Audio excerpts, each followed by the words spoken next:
읽으신 본문 누가복음 9장 1절로 9절 말씀을 중심으로 해서 오늘 주님의 음성 듣고 또 오늘 하루를 믿음으로 살아가기를 주님의 이름으로 축복합니다. 오늘 본문의 말씀은 예수님께서 12제자를 불러서 보내면서 하나님 나라를 전파하게 하는 그러한 내용입니다. 먼저 1절과 4절 말씀을 보시면은요, 12제자에게 능력과 권세를 주시는 하나님, 하나님 나라를 전파하며 나갈 때 능력과 권세를 주시는 하나님에 대해서 말씀합니다. 1절에서 3절까지 4절까지 같이 읽겠습니다. 예수께서 12제자를 불러 모으사 모든 귀신을 제어하며 병을 고치는 능력과 권위를 주시고 하나님의 나라를 전파하며 앓는 자를 고치게 하려고 내보내시며 이르시되 여행을 위하여 아무것도 가지지 말라. 지팡이나 배낭이나 양식이나 돈이나 두보롯을 가지지 말며 어느 집에 들어가든지 거기서 머물다가 거기서 떠나라.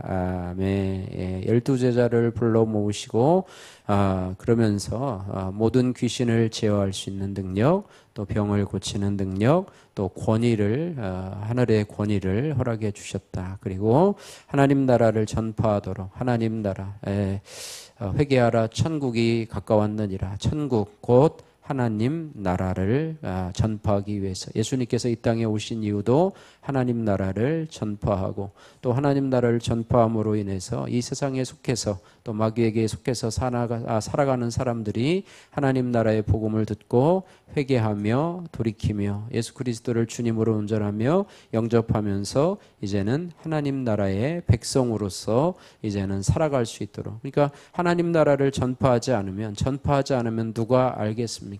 여러분들이 여러 가지 정보들이 있는데 여러 가지 좋은 정보들이 있는데요.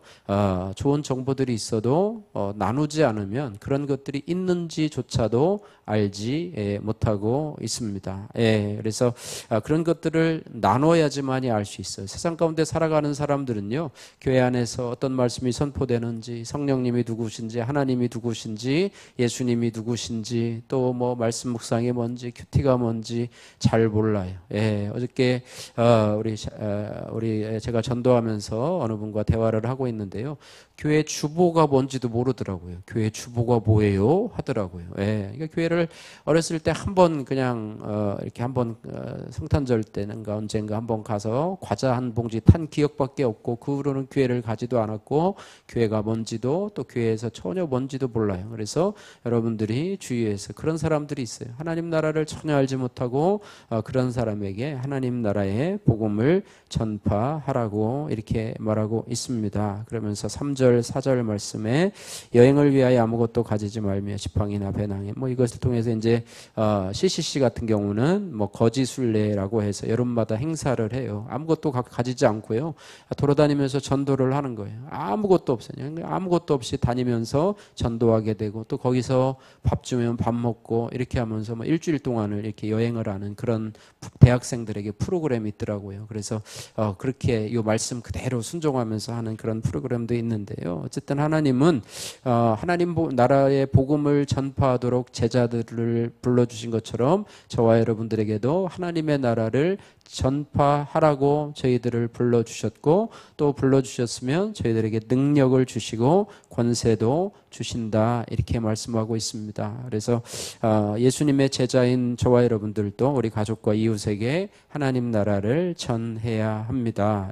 나는 할 수 없다라고 생각하고 전도하는 것이 참 어렵다고 생각하지만 하나님은 우리에게 하나님 말씀을 전파할 때 나도 모르는 능력을 권능을 허락해 주신다 이렇게 말해요. 그래서 우리의 능력과 권세는 나에게 있는 것이 아니라 하나님께 있다는 사실을 우리가 늘 잊어버리지 말아야 되는데 내가 마치 하는 것처럼 내 권능으로 하는 것처럼 그렇게 착각할 때가 많아요. 그래서 내가 몇 사람 전도했다 뭐 내가 뭐 1년에 1000명을 3000명을 전도했다 하면서 하시는 분들이 있는데 그것도 결국에는 하나님이 하신 거예요. 하나님이 능력 주시고 물론 순종하는 것은 저와 여러분들의 몫이지요.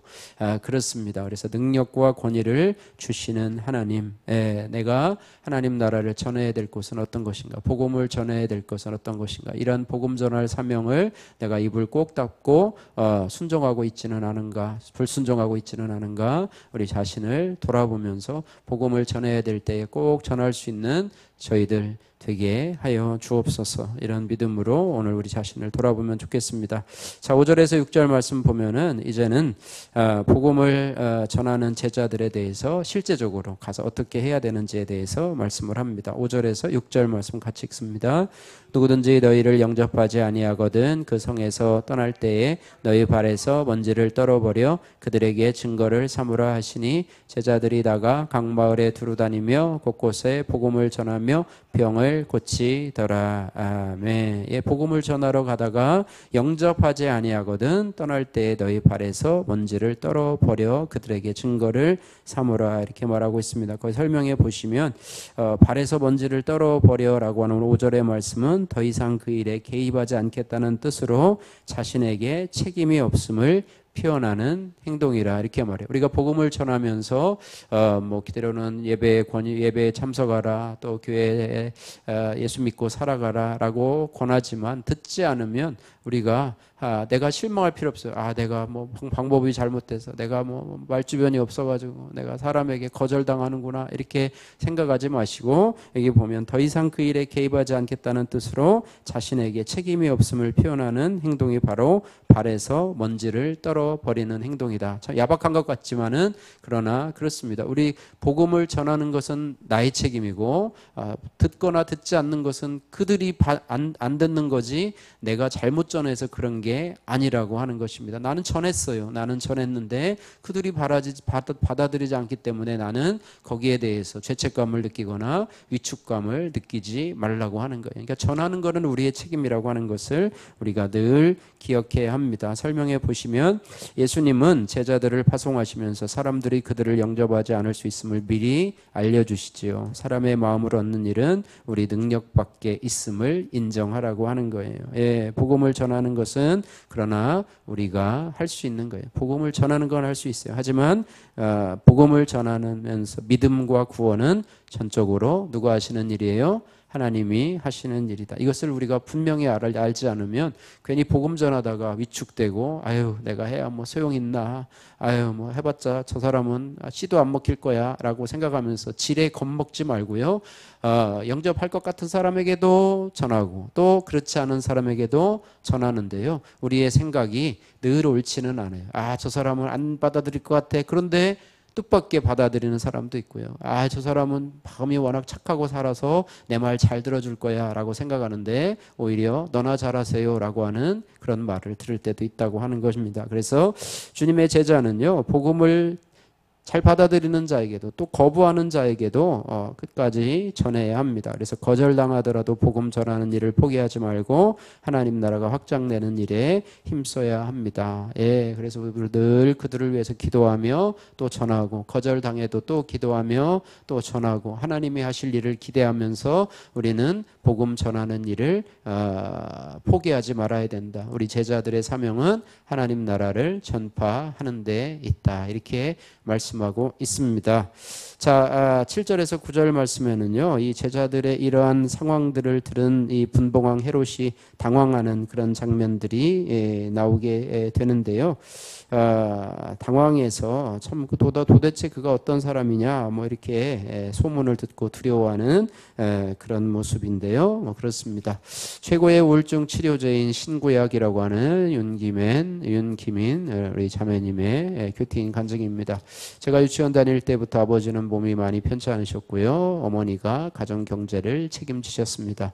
그때부터 어머니의 돌봄을 제대로 받지 못한 저는 스스로를 챙기며 감정을 꾹꾹 누른 채 착한 딸로 자랐습니다. 그런데 결혼하고 아이를 기르며 내 생각대로 되지 않는 한계 상황을 맞이하니 불안증이 나타났고요. 그제야 저는 정신과에 가서 우울증 치료를 받았습니다. 저는 치료받는 과정에서 제 삶을 돌아볼 수가 있었죠. 어려서부터 교회를 다녔지만 말씀으로 양육받지 못해서 세상 가치관을 따라 성공을 꿈꾸며 살았습니다. 뭐든지 열심히 노력하면 하나님이 도우실 것이라는 기복신앙에 머물렀습니다. 그러다가 성경 공부를 하려고 우연히 찾게 된 교회에서 말씀으로 양육을 받았고요. 소그룹 모임에서 말씀을 붙들고 치열하게 살아내는 지체들의 모습을 보면서 자신을 객관적으로 보게 되었습니다. 저는 소심한 성품과 교양으로 제 얘기를 하지 못했습니다. 그런데 예수님이 12 제자를 불러 병 고치는 능력과 권위를 주신 것처럼 말씀을 통해 제가 병든 자임을 깨닫게 하셨습니다. 그리고 지체들의 기도와 도움으로 정신과에 가서 약을 먹을 수 있는 용기도 주셨습니다. 이후 5년간 치료를 받다가 지금은 하나님의 은혜로 우울증량을 끊고 경과를 살피고 있습니다. 이제는 저도 하나님의 나라를 전파하라고 내보내시는 예수님의 부르심에 순종하기를 원합니다. 아직도 거절받는 게 두렵고 편한 게 좋아서 적극적으로 전도하진 못하지만 한 영혼을 위해 통함으로 기도하며 상대에게 맞는 전도 방법을 연구하고 있습니다. 지금은 친정 오빠가 예배를 회복하도록 기도하고 있는데 듣든지 아니 듣든지 저의 우울증을 고쳐주신 주님을 전하고 말씀 묵상이 최고의 치료 방법이었다는 것도 나누며 삶으로 복음을 증거하겠습니다. 저의 적용은 의사가 우울증 치료를 종료해도 된다고 할 때까지 병원에 잘 다니겠습니다. 친정 오빠에게 저의 간증을 전하며 예배 자리에 초청하겠습니다. 바라기는 저와 여러분들이 오늘 예수님이 12제자에게 하나님 나라를 전파하며 그 능력과 권위를 허락하신 것처럼 주님의 제자인 저와 여러분들도 하나님 나라를 전파하는 그런 은혜가 있기를 주님의 이름으로 축복합니다. 기도하겠습니다. 사랑의 하나님 아버지 감사합니다. 예수님의 제자인 우리들도 우리의 가족과 이웃에게 하나님 나라를 전파하는 저희들이 될 수 있도록 도와주옵소서. 하나님 아버지 거절당하더라도 우리가 복음 전하는 일을 포기하지 말고 하나님 나라가 확장되는 일에 힘쓰게 하여 주옵소서. 하나님 아버지 우리가 할 수 있는 것은 복음 전하는 일이고 믿음과 구원은 전적으로 하나님이 하시는 일이기 때문에 복음을 거부하는 이들에게도 복음을 끝까지 전할 수 있도록 주여 은혜 베풀어 주옵소서. 더욱더 주님을 신뢰하며 담대하게 복음을 전하고 때를 얻든지 못 얻든지 주의 복음을 전하는 하나님의 나라의 제자가 될 수 있도록 은혜 베풀어 주옵소서. 예수님 거룩하신 이름으로 기도드립니다. 아멘.